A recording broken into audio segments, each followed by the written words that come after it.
E aí galera, tudo bem com vocês? Aqui é o Jumper e sejam bem-vindos ao canal Sem Brablô. O vídeo de hoje, que no caso é o primeiro vídeo do canal, eu queria fazer um vídeo análise, ou um vídeo resposta, ou um comentário, você pode interpretar da forma que bem entender, ao vídeo do canal Ei Nerd, do Peter, onde eles fizeram uma batalha mortal envolvendo os personagens Madara, do anime Naruto, contra o antigo trio de almirantes do anime One Piece, ok? E primeiramente eu queria dar meus parabéns a toda a equipe do Ei Nerd pelo excelente trabalho que eles tiveram desenvolvendo esse roteiro, e é isso aí, vamos pro vídeo.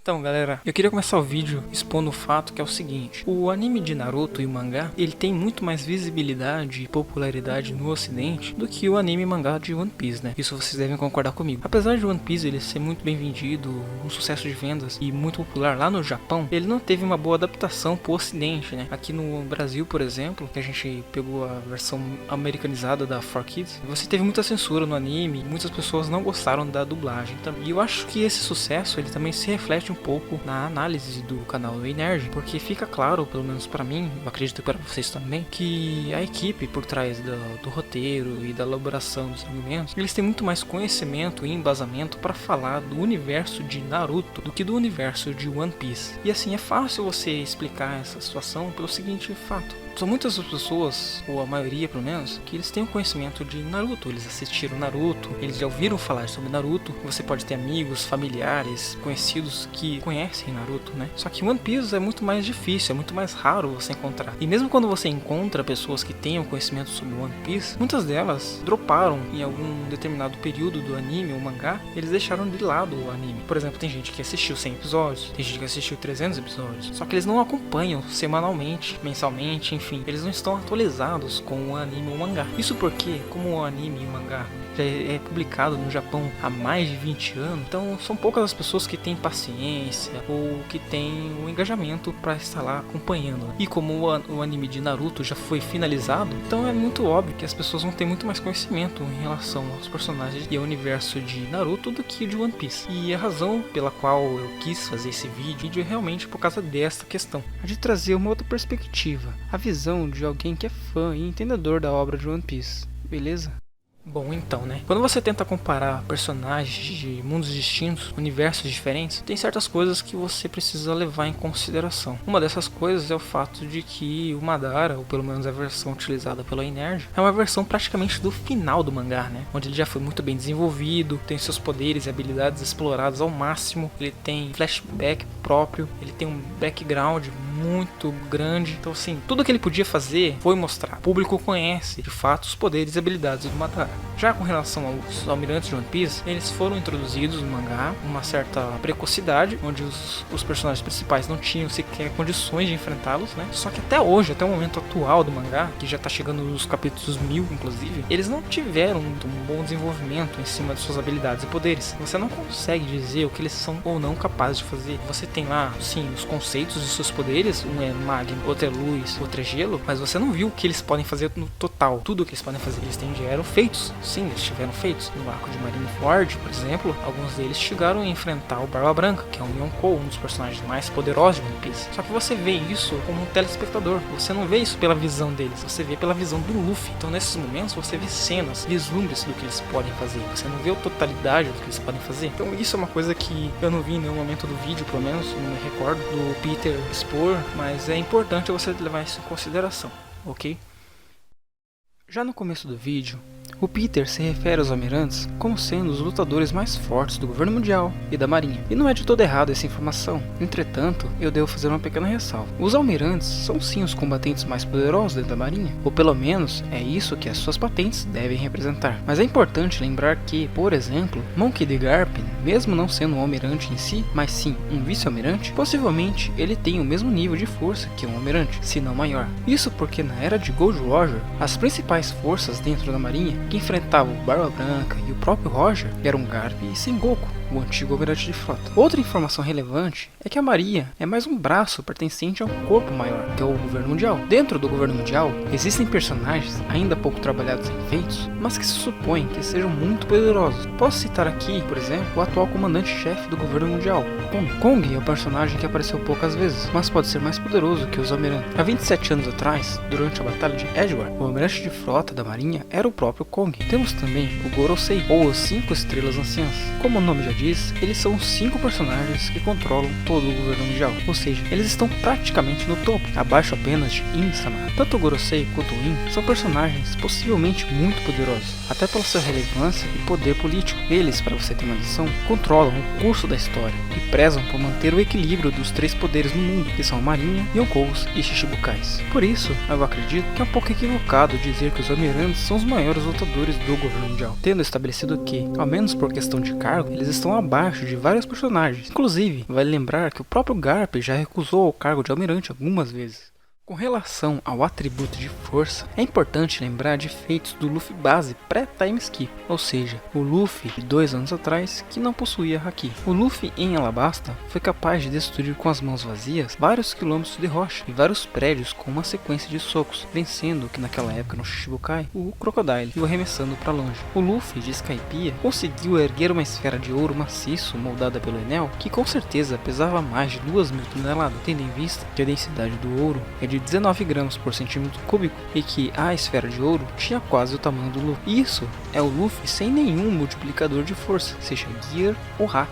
Você tem também o Hairudin, que é um gigante e que socou um cara que pesava mais de 10.000 toneladas e o arremessou a vários quilômetros de altura. E tanto Hairudin quanto Luffy base estão muito abaixo do nível dos almirantes. Como o próprio Peter diz no vídeo, o Akainu chegou a medir forças com o Barba Branca, sendo o Barba Branca capaz de derrotar gigantes como Hairudin com uma mão, sem muito esforço. Existem gigantes no mundo de One Piece que ocupam o cargo de vice-almirantes. Então quando você quer analisar a força desses personagens, você precisa considerar a força de tantos outros personagens que estão em um cargo inferior ao deles, mas que já possuem níveis de força muito acima dos padrões humanos. Você também deve lembrar a citação do próprio Kizaru: velocidade é igual a força, indicando que sim, seus chutes com velocidade da luz têm um poder de destruição a nível de ogivas nucleares. Os golpes do Kizaru dissipam muito mais energia que bombas atômicas. Segundo a teoria da relatividade de Einstein, a energia de um corpo varia de acordo com a sua velocidade. Portanto, quanto maior for a velocidade, mais energia cinética será acumulada pelo corpo. Ou seja, o Kizaru tem um fruto do diabo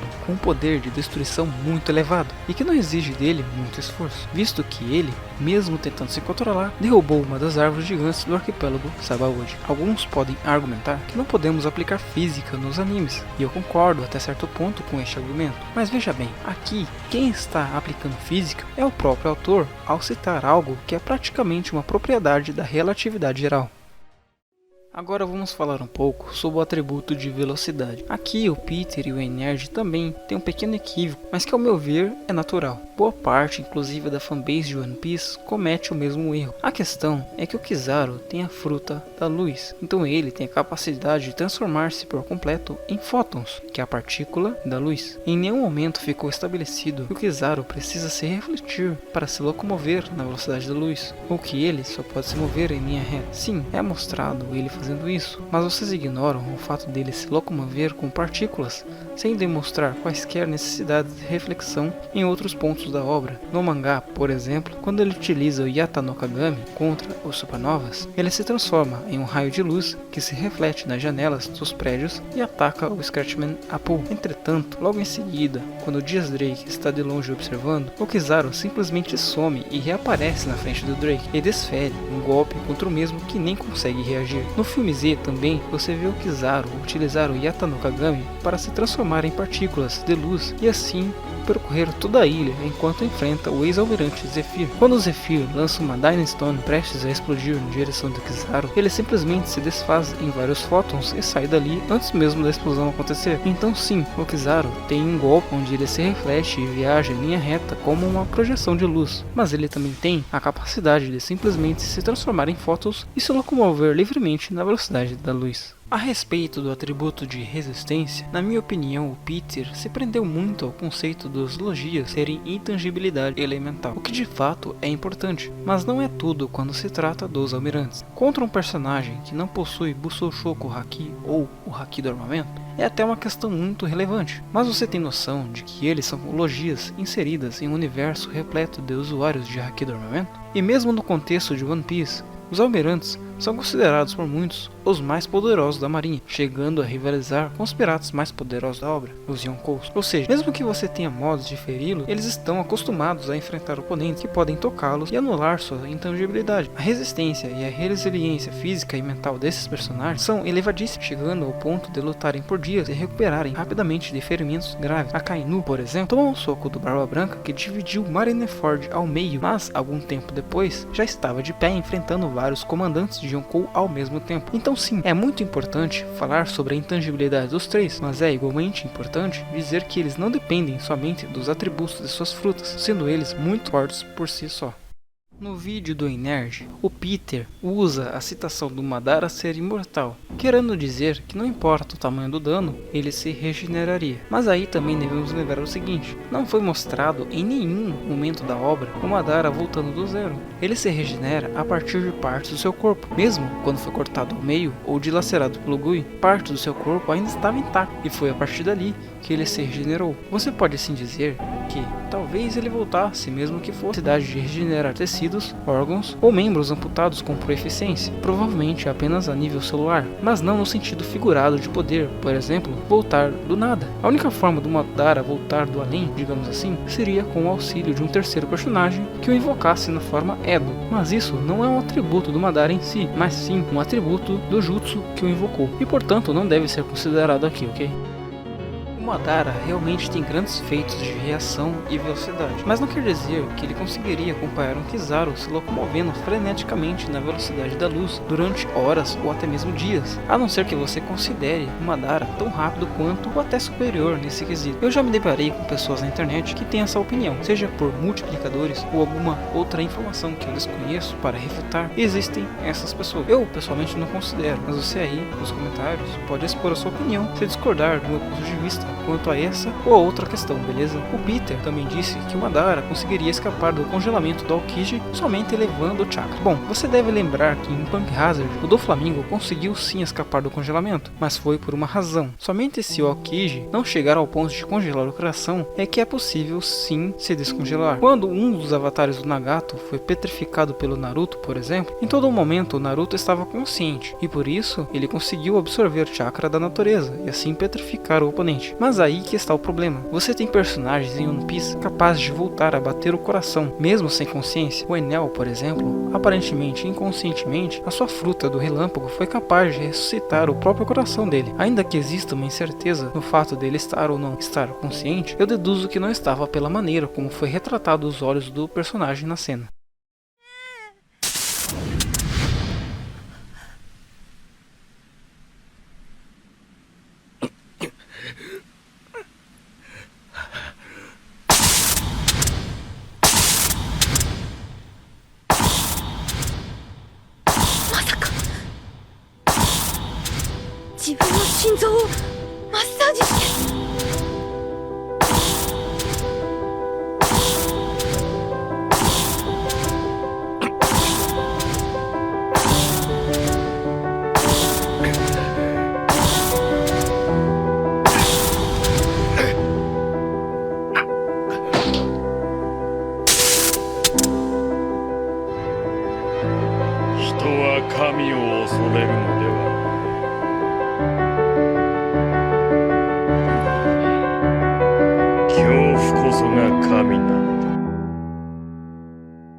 Você tem a Boa Hancock, que é capaz de petrificar qualquer um que possua sentimentos impuros, e essa petrificação é praticamente como congelar a consciência. Quando ela petrificou os marinheiros do navio do vice-almirante Momonga, por exemplo, nenhum deles viu o tempo passar, enquanto estiveram petrificados. O mesmo eu digo que aconteceria caso o Aokiji congelasse o coração do Madara. O mesmo não teria consciência para pensar em elevar o chakra.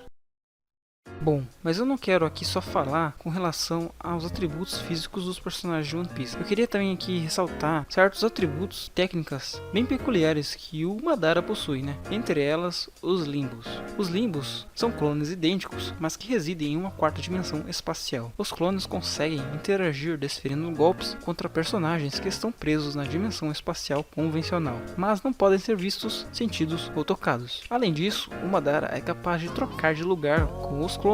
Ou seja, ele poderia sim escapar do congelamento trocando de lugar com um dos clones do Limbo. Acredito que os Limbos são bem mais difíceis de lidar, tendo como base os almirantes que estão presos na dimensão convencional. Todavia, podemos dizer que muito possivelmente os almirantes poderiam sim reagir aos golpes dos Limbos. Vê-los seria mais difícil dizer, mas reagir é plausível se considerar o Haki da observação avançado. Outros atributos não citados pelo Peter e pelo Whey Nerd é o Haki do armamento avançado e o Haki da observação avançada. O Haki da observação avançada permite sentir a intenção dos golpes e assim reagir a eles. Por exemplo, mesmo que os almirantes não vejam o oponente, eles podem, caso concentrados, sentir as intenções dos golpes dos Limbos e assim reagir a eles se esquivando. Além disso, com o Haki da observação avançado, é possível ver até mesmo segundos à frente no tempo. Isso implica que eles poderiam sim ver o que aconteceria com eles, mesmo antes do Madara agir. O Madara ainda possui as Gudodamas, ou esferas da busca da verdade, que são orbes compostos por todas as 5 naturezas básicas e a liberação de Yin Yang. As Gudodamas são totalmente maleáveis e podem anular qualquer tipo de ninjutsu. Dito isso, com elas, o Madara poderia desintegrar a nível atômico tanto ao Aokiji quanto ao Akainu.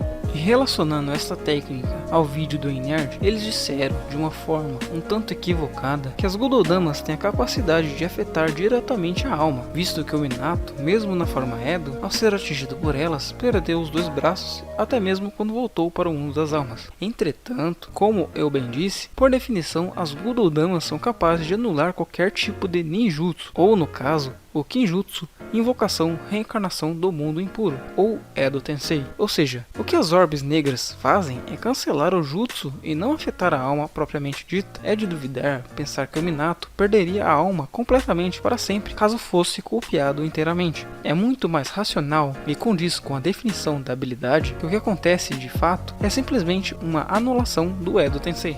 E tem mais um ponto dito no vídeo do Whey Nerd que eu gostaria de revisar aqui com vocês. No caso, no final do vídeo, tem um argumento que eles utilizam para justificar o resultado final, que é com relação ao Kizaru. Segundo o Peter, o Kizaru não tem, ou não demonstrou ter, a capacidade de manipular a luz do ambiente. Segundo ele, o que o Kizaru faz é criar, gerar uma luz e utilizar dessa luz que ele criou. Por isso, através da utilização do Tsukiyomi Infinito, eles consideram a vitória ao Madara. O Tsukiyomi Infinito é o genjutsu mais poderoso que existe, tanto é que não necessita do fluxo de chakra para funcionar. Entretanto, é a luz penetrante da lua que coloca todos em uma ilusão profunda, e por isso consegue afetar o mundo inteiro. Realmente, se o Madara utilizar essa técnica, fica quase impossível para os almirantes. Mas e quanto ao Kizaru? Ele é a própria luz, e seria afetado pela luz da lua?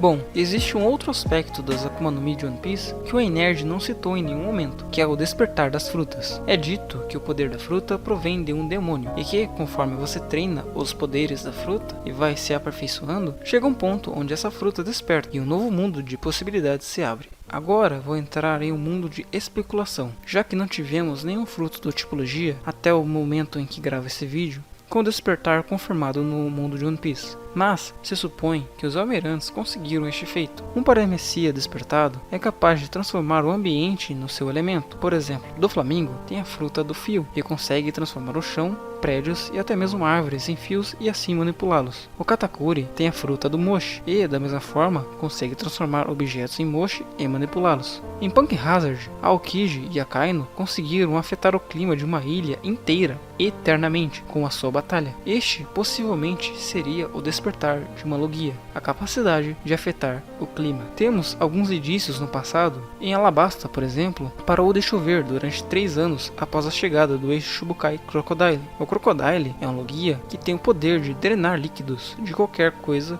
com sua mão, pois a sua fruta da areia tem o poder de secar. Ou seja, muito provavelmente o despertar do Crocodile é que permitiu afetar o clima ao seu redor e assim fazer com que não chovesse mais no país. Fica muito evidente que é a influência dele que fez a chuva parar, pois é exatamente quando o mesmo fica inconsciente após enfrentar o Luffy que começa a chover. O Crocodile, lá em Alabasta, já dizia que não era um simples usuário de Akuma no Mi e também demonstrou durante o arco de Impel Down conhecimento acerca do despertar. Dito isso, você pode imaginar as dezenas de possibilidades que o Kizaru possui com a sua fruta despertada. Entre elas, tem o fato da luz que vemos, ou a luz visível, ser apenas um comprimento de onda da radiação, ou seja, sua frequência. Dependendo da frequência da luz, nós, humanos, não temos a capacidade de enxergar a olho nu. Por exemplo, quando você fala de luz, você pode estar falando de raios gama, raios X, ultravioleta, infravermelho e até mesmo ondas de rádio. Você lembra do mantra do Enel, que o permitia ampliar seu haki da observação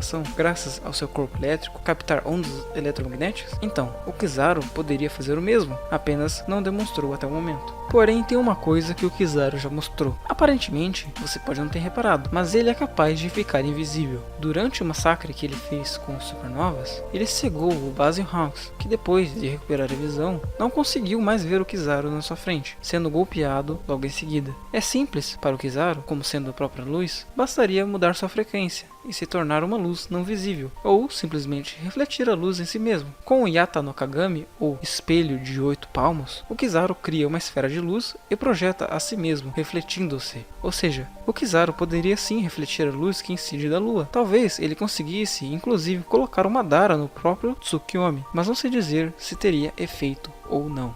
Mas enfim, para finalizar, eu gostaria de complementar algumas das respostas do Peter no vídeo seguinte que ele fez, respondendo os comentários da galera que viu o vídeo deles. Ele disse que o haki da observação avançado não conseguiria prever os movimentos dos limbos, mas eu acho que ele não entendeu muito bem o comentário. O Katakuri não previu as ações do Luffy dentro da dimensão dos espelhos porque não foram ações direcionadas a ele em específico. Como foi mostrado durante a sua batalha contra o Luffy, o haki da observação avançado prevê não só movimentos, mas intenções e sentimentos também. Ele não precisa prever o movimento dos clones propriamente dito. Ele não veria os limbos se locomovendo pelo campo de batalha, mas só sentiria sim quando os limbos tivessem a intenção de feri-lo. Além disso, com o haki da observação avançado, o Katakuri, apesar de ser um paramécia especial, ele era praticamente intangível também. Isso porque ele previa o futuro, e assim, mesmo contra golpes imbuídos com haki do armamento, ele conseguia transformar o local que seria atacado em mochi, e assim o seu corpo real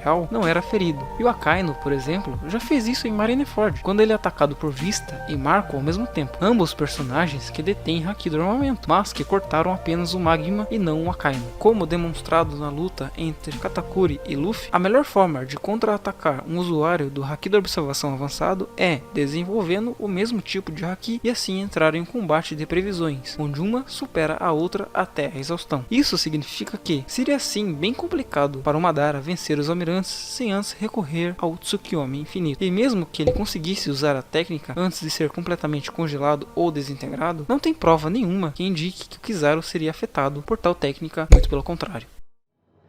Bom pessoal, por enquanto é isso. Não é a minha intenção aqui com esse vídeo estabelecer se o Madara venceria ou se os Almirantes venceriam. Vou deixar isso para quem quiser comentar aí embaixo, beleza? Na minha opinião, ambos os lados têm chance de vencer, dependendo muito da estratégia de cada um e de como se desenrolaria o combate. Eu espero de verdade que tenha valido a pena para vocês terem chegado até esse ponto do vídeo. Gostaria muito de ouvir o feedback de vocês aí nos comentários. Eu agradeço a todos, fiquem bem e até o próximo vídeo. Falou!